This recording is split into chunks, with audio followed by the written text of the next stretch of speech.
दलित विरोधी उनकी प्रकृति और स्वभाव है उन लोगों। इस तरह से नंगा नाच समाजवादियों ने किया पार्लियामेंट के अंदर, इसको दलित भूले हैं क्या? और मेरा दावा है इसको दलित हमसे भी ज्यादा अच्छी तरीके से जानते। सबसे ज्यादा उत्पीड़न दलितों का अगर हुआ है तो समाजवादी पार्टी की सरकार, क्षतिग्रस्त अगर किसी सरकार में सबसे ज्यादा किया गया तो समाजवादियों की सरकार ने। तो बहुजन समाज पार्टी से ही गठबंधन कर लिया अखिलेश यादव। 51% की लड़ाई के लिए हमेशा हम तैयार हैं। स्वामी प्रसाद मौर्य, लालजी वर्मा, ये सब दगे कारतूस। अगर राजनीति में जिंदा रहना है तो अनिल राजभर का एक सुझाव मान लें, जनभावनाओं का आदर करना सीखें। क्या लगता है कि मुस्लिम का भरोसा भारतीय जनता पार्टी पर बन पाएगा? देखिए, हम इस राजनीति में वोट का नफा नुकसान देखकर हम काम नहीं करते। मतलब एक दूसरा कश्मीर बनाने का प्रयास ममता बनर्जी कर रहे हैं कि उनका विरोध करते करते ये कब देश का विरोध करने लगते हैं, इन लोगों को ये भी अंदाजा नहीं। हमारे यहाँ तो अलग से विंग है, अल्पसंख्यक सेल हमारे पास है। कल अखिलेश यादव ने रायबरेली में काशीराम की प्रतिमा का अनावरण करके उत्तर प्रदेश की सियासत में एक चर्चा शुरू करी। उस चर्चा से हालांकि संकट में मायावती और बसपा है, लेकिन जो फर्क है सबसे ज्यादा भारतीय जनता पार्टी को, क्योंकि भारतीय जनता पार्टी वॉच कर रही है कि सामने वाली जो विपक्षी पार्टियां हैं वो किस तरीके से 2024 में सामने आएंगी।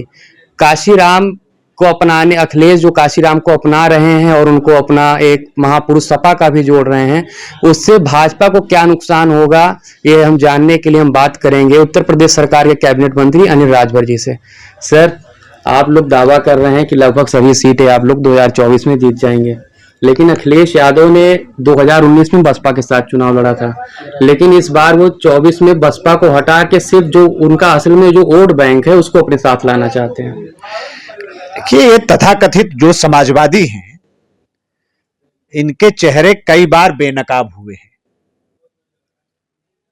Uttar Pradesh state guest house कांड वो एक घटना नहीं है, वो एक मानसिकता है। जिस वर्ग का नेतृत्व अखिलेश यादव करते हैं उस वर्ग की वो प्रकृति है, वो स्वभाव है। दलित विरोधी उनकी प्रकृति और स्वभाव है उन लोगों का। इसको दलित बहुत अच्छी तरीके से जानता है और देश की संसद ने देखा है, पूरे देश ने देखा है कि जब दिल्ली के अंदर, लोकसभा के अंदर, जब दलितों का जो आरक्षण में प्रमोशन का जो विषय है वो जब लाया गया तो किस तरह से नंगा नाच समाजवादियों ने किया पार्लियामेंट के अंदर, इसको दलित भूले हैं क्या? कभी नहीं भूल सकते। और मेरा दावा है इसको दलित हमसे भी ज्यादा अच्छी तरीके से जानता है। जब जब समाजवादी पार्टी की सरकार उत्तर प्रदेश में बनी है, सबसे ज्यादा उत्पीड़न दलितों का अगर हुआ है तो समाजवादी पार्टी की सरकारों में हुआ है। और डॉक्टर साहब भीमराव अंबेडकर की मूर्तियों को क्षतिग्रस्त अगर किसी सरकार में सबसे ज्यादा किया गया तो समाजवादियों की सरकार में किया गया। ये बात दलित भूल सकता है क्या? जहां तक रह गई समीकरण की बात, तो हम लोग भी कहते हैं 2024 से पहले निकाय का चुनाव होने जा रहा है। आप सब लोग भी चर्चा करते हैं कि लोकसभा का जो आम चुनाव होने जा रहा है उसका सेमीफाइनल है। तो परिणाम आने दीजिए भाई। जनता की अदालत तो डेमोक्रेसी में सबसे बड़ी अदालत है। हम लोग तो उसी के फैसले पर विश्वास करने वाले लोग हैं। तो आ जाएगा निकाय का चुनाव, उसका परिणाम। यही माना जा रहा है बसपा एक बड़ी पार्टी थी जिसको उसके जितने भी बड़े नेता हैं, दलित नेता, पिछले नेता स्वामी प्रसाद मौर्य हो गए, लालजी और जितने भी नेता सब सपा में जा चुके हैं। और 2022 में वो लोग दलित वोट बैंक जो है वो साथ में नहीं ला पाए। ऐसे में वो एक बार काशीराम का दांव चल के इस बार जो सीधा दलित जो वोटर्स हैं उनको सपा की तरफ लाने का प्रयास कर रहे हैं। कितना सफल होंगे कोई फर्क नहीं पड़ता। देखिए 2019 तो बहुजन समाज पार्टी से ही गठबंधन कर लिया अखिलेश यादव ने। और देश के तमाम राजनैतिक विश्लेषकों ने क्या कहा कि सबसे बड़ा अब तक का राजनीतिक गठबंधन यह है। उसका हश्र क्या हुआ आपके सामने है। तो भारतीय जनता पार्टी को कोई फर्क नहीं पड़ने जा रहा है। ना ही हम लोग इन बातों का कोई परवाह करते हैं। 51% की लड़ाई के लिए हमेशा हम तैयार हैं। आप जिनकी बात कर रहे हैं कि जो लोग दलितों को कोई एक ऐसी सपा के जो वोट बैंक है जो सपा का, वो दलितों का हमेशा विरोधी रहा है। लेकिन स्वामी प्रसाद मौर्य ने जो शूद्र वाली बात कही, उस शूद्र के जरिए जो पिछड़ा वोट बैंक है, दलित वोट बैंक है, आदिवासी वोट बैंक है, सबको एक फ्रंट पे लाना चाहते हैं। उनका जो दलित और सबको एक करके वो इस बार 2024 में लड़ना चाहते हैं चुनाव। नहीं, स्वामी प्रसाद मौर्य, लालजी वर्मा, ये सब दगे कारतूस लोग ये 2022 में भी समाजवादी पार्टी की सरकार बनाने ही तो गए थे। आप उठाकर बयान देखिए कि हम लोग जहां रहते हैं उसी की सरकार बनती है। आज कहां बैठे हैं? आपको क्या लगता है मायावती को इससे कितना, बसपा को कितना नुकसान हो सकता है? हम अपना काम करते हैं, हमारे विरोधियों को, विपक्षियों को क्या नफा नुकसान हो रहा है ये देखकर भारतीय जनता पार्टी, अखिलेश आपकी बी टीम बताते हैं, इसलिए हमने पूछा। अखिलेश यादव जी देखिए, बेचारे अभी भी जमीनी सच्चाई को स्वीकार करने की हिम्मत उनके अंदर नहीं आ पा रही है। अगर राजनीति में जिंदा रहना है तो अनिल राजभर का एक सुझाव मान लें, जनभावनाओं का आदर करना सीख लें, और फ्रस्ट्रेशन से राजनीति नहीं होती, ईगो से राजनीति नहीं होती।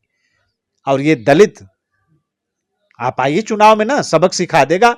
आप उठाकर आंकड़ा देखिएगा। और मैं तो कहना चाहता हूं 2022 में हमारी सरकार बनी तो उसमें दलित वर्ग का बहुत बड़ा योगदान है। एक बहुत बड़ा हिस्सा भारतीय जनता पार्टी के साथ आया। आज सरकार में हम हैं, मजबूती के साथ वो हमारे साथ आ रहा है। भारतीय जनता पार्टी के जितनी विरोधी पार्टियां हैं सब एक मुस्लिम वोट बैंक को अपने साथ में लेकर फिर बाकी सारे वोट को अपने साथ में लेकर भाजपा को हराने की रणनीति बनाती हैं।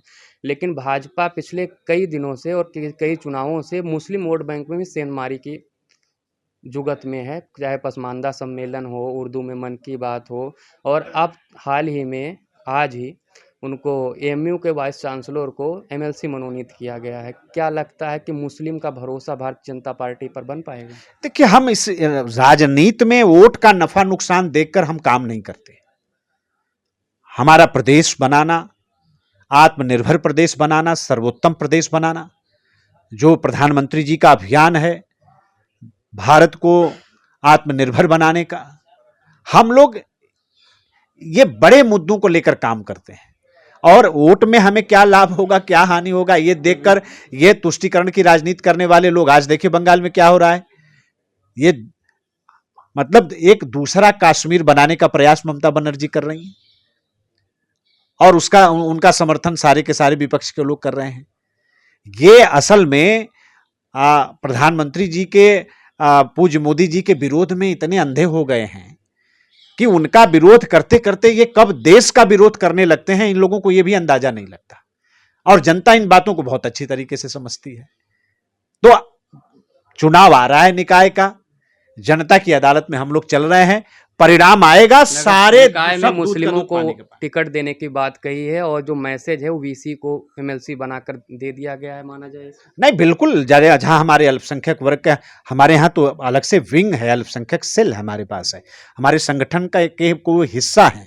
हमारे अल्पसंख्यक जो हमारा जो सेल है, जो हमारा संगठन है, हमारा जो प्रकोष्ठ है, उसके तरफ से जो डिमांड आएगी तो पार्टी निश्चित तौर पे विचार करेगी, उनको चुनाव लड़ाएगी, कोई हर्ज नहीं। तो आपने सुना है अनिल राजभर जी हैं कैबिनेट मंत्री, इनका साफ कहना है कि विपक्षी चाहे जो समीकरण बना ले, चाहे जो फॉर्मूला अपना ले, चाहे 3 दशक पुराना फॉर्मूला, चाहे ऑस्ट्रेलिया से अमेरिका से, चाहे जो फॉर्मूला अपना ले, चाहे जिस पॉलिटिकल एनालिस्ट से अपनी चर्चा करा ले, लेकिन अंत में भारतीय जनता पार्टी की पूर्ण बहुमत की सरकार बननी है। और उससे पहले जो निकाय चुनाव होने वाले हैं उसमें भी भाजपा की बम्पर जीत होगी। कैमरामैन मलिक के साथ मैं रमन मिश्रा, एनडीटीवी भारत, लखनऊ। सब्सक्राइब कीजिए आपका अपना चैनल एनडीटीवी भारत।